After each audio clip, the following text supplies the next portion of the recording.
Questa famiglia Lula avrà Lula mili per ammirare Lula unire per mouse per ti dono copiare ti lune e poi nella luna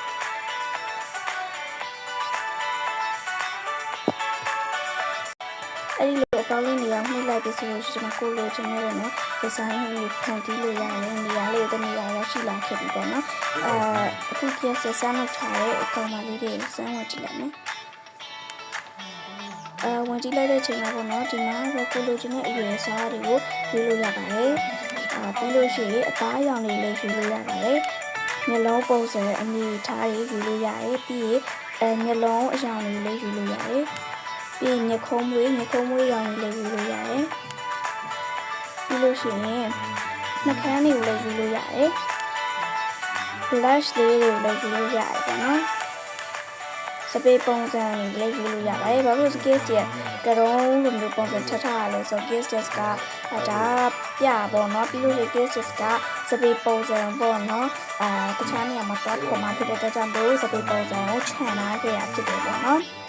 ဒါကတော့အရှိစပိတ်တွေပြထားပါဒါကတော့အနောက်စပင်မှာ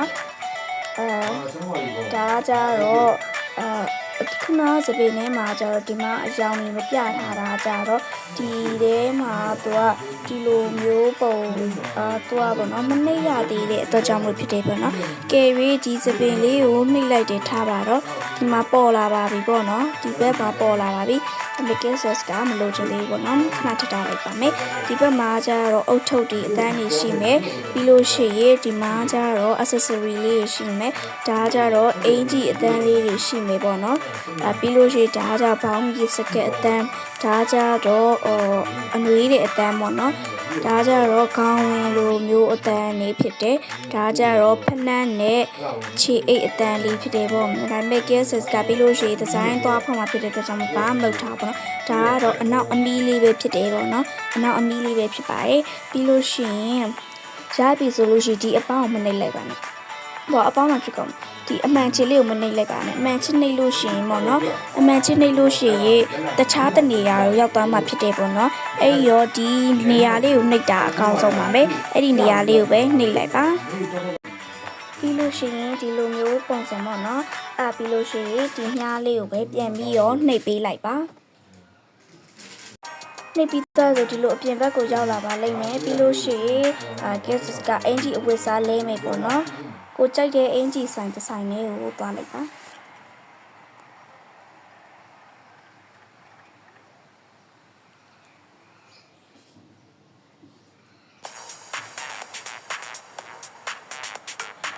သွားလိုက်ပြီးဆိုလို့ရှိရင်တော့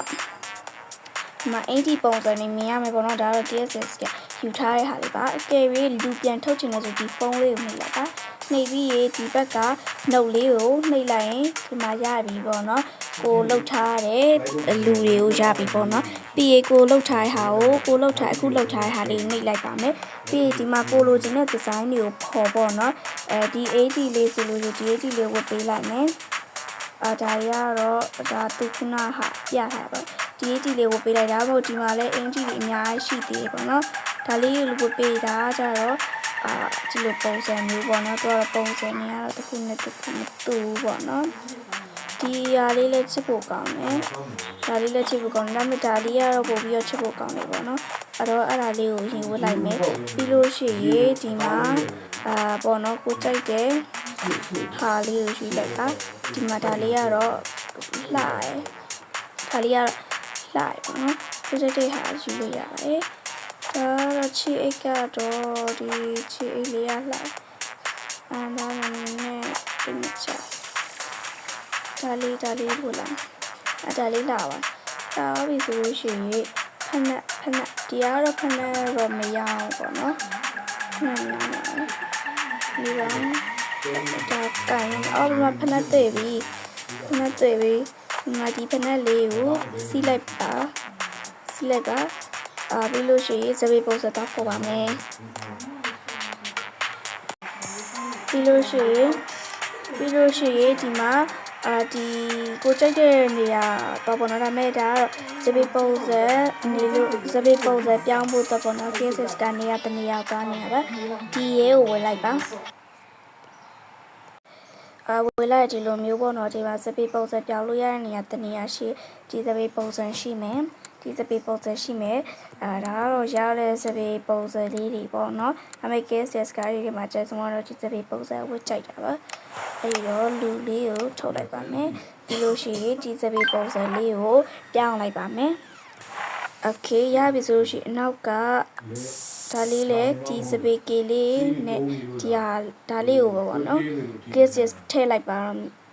မှုတ်လိုက်တော့မြေပေါ့နော်မတိဒါကတော့ cases အခုလုပ်လိုက်တဲ့ကောင်မလေးဖြစ်ပါတယ်ဒါကတော့အရှိရာရိုက်ထားရပေါ့နော်သုံးထားတယ်အန်နာပဲဖြစ်ပါတယ်ဒါကတော့အခုသူ့ရဲ့နာမည်ကတော့ Dizzy ဖြစ်သွားပါပြီ Dizzy နဲ့အန်နာနဲ့ပေါ့နော်ကဲဒီနေ့ကတော့ဒီလောက်ပါပဲမရှင်းမနာလေတာရှိလို့ရှိရင် comment မှာတင်ပြီးတော့မေးလို့ရပါတယ်လို့ပြောချင်ပါတယ်နောက်ပါရီများလုပ်ပေးရအောင်မလဲ comment လေးမှာလည်း main ခဲ့လို့ရပါတယ်ဒီ video လေးကိုနှစ်သက်ဆိုလို့ရှိရင် subscribe နဲ့ like လေး comment လေးဒီမှာလည်း main ခဲ့ပေးလို့ရပါတယ်အားလုံးပဲကျေးဇူးတင်ပါတယ်တတာ